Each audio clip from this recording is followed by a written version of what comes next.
Long before towns rose and fences marked the frontier, there were the Jungli people, wild, untamed, and bound to the rhythm of the forests and rivers.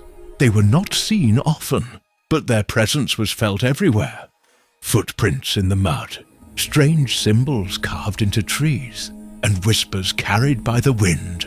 Legends said they could disappear in plain sight, moving like shadows, hunting by instinct, and surviving where no settler dared. One cold, foggy morning, a young settler named Thomas wandered too far from his camp, desperate for food and firewood.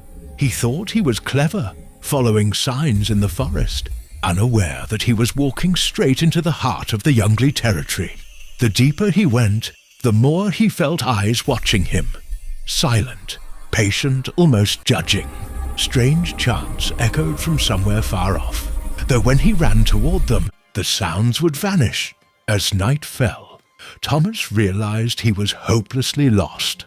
Panic rose in his chest, but then he noticed subtle signs. Broken branches pointing a path, faint smoke drifting from a hidden fire, and footprints that weren't quite human.